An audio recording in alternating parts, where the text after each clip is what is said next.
여러분, 혹시 우리 몸은 사실 엉터리로 설계됐어 라는 말 들어본 적 있나요? 유명한 과학자 리처드 도킨스 같은 분들은 우리 몸의 엉터리 설계나 부실 공사의 증거가 가득하다고 주장해요. 그리고 이건 모든 생명체가 어떤 거대한 계획이 아니라 그저 무작위적인 진화의 결과물이라는 주장에 아주 중요한 근거로 사용되죠. 하지만 정말 그럴까요? 우리 몸이 정말 그렇게 엉터리일까요? 아니면 이런 주장이 오히려 진화론이 명쾌하게 설명하지 못하는 어떤 부분을 감추기 위한 말장난이나 연막은 아닐까요? 오늘은 이 엉터리 설계라는 주장이 과연 과학적으로 타당한지 하나씩 꼼꼼하게 따져보는 시간을 갖겠습니다.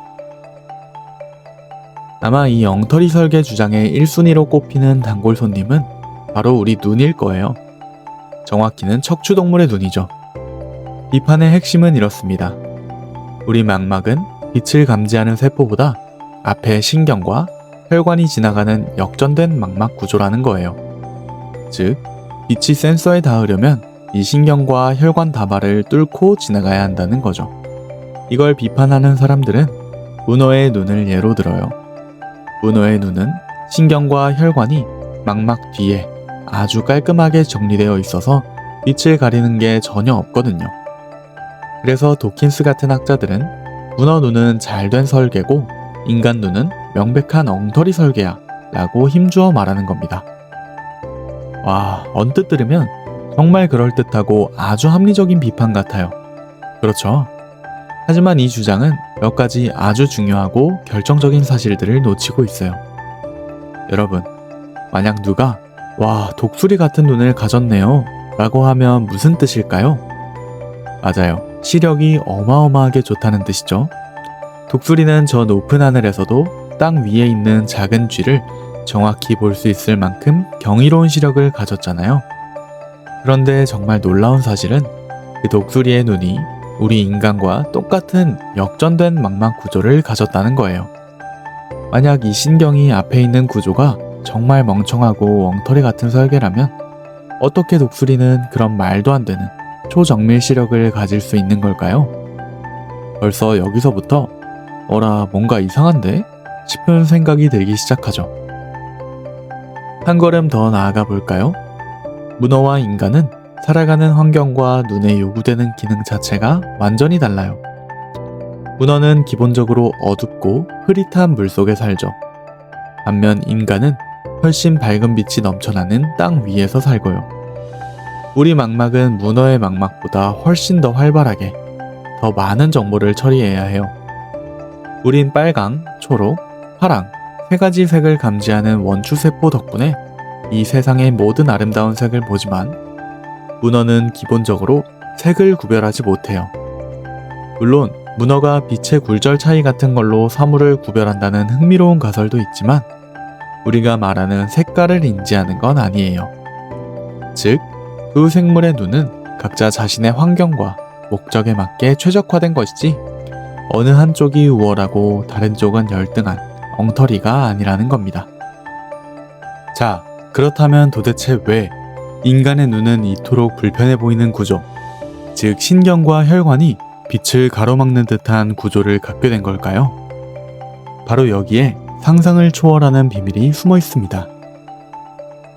안과 전문의들은 우리 망막에 뮬러세포라는 아주 놀라운 구조물이 있다는 걸 발견했어요. 이 뮬러세포는 뭐랄까, 우리 눈 속에 박힌 초정밀 광섬유 케이블이라고 생각하면 돼요. 이 뮬러세포들이 망막 앞쪽에 엉켜있는 신경과 혈관 다발 사이사이를 정확하게 뚫고 지나가면서 빛을 마치 터널처럼 안내해줍니다. 그래서 빛이 엉뚱한 데로 새거나 손실되는 일 없이 정확하게 빛을 감지하는 센서, 세포까지 안전하게 배달되는 거예요. 그런데 이 뮬러세포의 기능은 이게 다가 아니에요. 최근 연구에 따르면 이 세포들은 마치 노이즈 캔슬링 헤드폰처럼 빛 신호가 최종 센서에 도달하기 전에 신호를 깔끔하게 정리하고 잡음을 걸러내는 필터 역할까지 한대요. 이게 무슨 뜻이겠어요? 신경과 혈관이 앞에 있는 구조가 시야를 방해하기는커녕 오히려 이 뮬러세포라는 경이로운 광섬유 필터 시스템을 통해 훨씬 더 깨끗하고 선명한 이미지를 얻게 됐다는 뜻입니다. 엉터리 설계가 아니라 우리가 상상도 못했던 초정밀 설계였던 거죠. 이제 정말 핵심적인 질문을 던져봐야 합니다. 만약 이 눈이 아주 긴 시간에 걸쳐 조금씩 단계별로 진화한 것이라면 어떨까요? 그렇다면 분명히 이 똑똑한 뮬러세포가 아직 만들어지기 전 그저 신경과 혈관만 앞에 덩그러니 놓여 빛을 가로막던 중간 단계가 있었어야 해요. 하지만 뮬러세포 같은 광섬유 장치가 없다면 빛이 제대로 전달되지 않아 거의 아무것도 볼 수 없었을 테고, 그런 어설픈 눈을 가진 개체는 곧바로 사냥감이나 포식자를 피하지 못하고 멸종되지 않았을까요? 즉, 척추동물의 눈은 빛 감지세포, 신경, 혈관, 그리고 이 모든 것을 연결하고 빛을 정리해서 배달하는 뮬러세포까지, 이 모든 부품이 처음부터 한 세트로 동시에 존재해야만 제대로 기능할 수 있는 것처럼 보입니다. 바로 이 지점에서 엉터리 설계라는 주장이 왜 나왔는지 짐작해 볼 수 있어요. 문어의 눈처럼 신경이 뒤에 있는 단순한 구조는 그냥 우연히 빛에 민감한 반점이 생겼다가 그게 컵 모양으로 쏙 들어갔어 라는 식의 그럴듯한 상상 속의 이야기를 만들어내기가 비교적 쉬워요. 하지만 신경과 혈관이 앞에 있는데 심지어 그걸 통과시키는 정교한 광섬유 시스템까지 완벽하게 갖춘 우리 눈이 어떻게 단계별로 진화했는지에 대해서는 합리적인 시나리오를 제시하기가 정말 어렵습니다. 결국 엉터리 설계라는 비판은 어쩌면 이 놀라운 구조의 기원을 명쾌하게 설명하기 어렵다는 과학적 난제를 피하기 위한 일종의 수사적인 공격이나 연막은 아니었을까요? 눈 문제는 여기서 끝이 아니에요. 생물학계에는 최소 40가지가 넘는 완전히 다른 방식의 눈 디자인이 존재한다고 알려져 있어요. 곤충의 겹눈, 가재의 눈, 심지어 엑스레이처럼 빛을 반사하는 원리를 이용하는 바닷가재의 눈까지 정말 다양하죠. 이 40여 가지의 눈들은 그 구조가 너무나 달라서 도저히 하나의 공통저상에서 유래했다고 보기 힘들어요. 이건 곧 진화론의 관점을 따르자면 눈이라는 이토록 복잡하고 정교한 기관이 지구상에서 독립적으로, 그것도 우연히 최소 40번 이상이나 각자 생겨났다고 설명해야 한다는 의미가 됩니다. 어떤 사람들은 이것이야말로 과학이라기보다는 오히려 엄청난 믿음을 요구하는 주장이라고 생각이 듭니다. 엉터리 설계라고 비판받는 다른 신체 부위들도 사정은 비슷해요. 예를 들어 인간의 후두는 음식물이 넘어가는 식도와 공기가 드나드는 기도가 너무 가까이 붙어 있어서 음식을 먹다가 질식할 위험이 있으니 엉터리 설계라는 주장이 있죠. 하지만 여러분, 후두가 바로 그 위험천만한 위치에 있기 때문에 우리가 이렇게 복잡하고 정교한 말을 할 수 있다는 사실을 아시나요? 만약 질식 위험을 0%로 만들기 위해 후두의 위치를 저 멀리 옮겨버린다면 우린 아마 아, 우 같은 단순한 소리밖에 못 내고 언어 능력을 잃게 될 거예요. 이건 엉터리 설계가 아니라 언어라는 엄청나게 고차원적인 기능을 얻기 위해 감수하는 설계상의 절충인 셈이죠. 게다가 우린 음식물이 잘못 들어갔을 때 즉각적으로 뱉어내는 강력한 기침 반사라는 안전장치도 갖추고 있고요. 허리 문제는 어때요? 우리가 네발 짐승 조상으로부터 진화했기 때문에 네발 짐승의 튼튼한 활 모양 척추를 억지로 S자로 세우다 보니 허리 통증이 생긴다는 주장도 있죠. 하지만 이것도 사실과 좀 다릅니다. 인간의 S자 척추는 두 발로 걷는 직립보행에 무게를 완벽하게 분산시키는 아주 영리한 공학적 설계예요.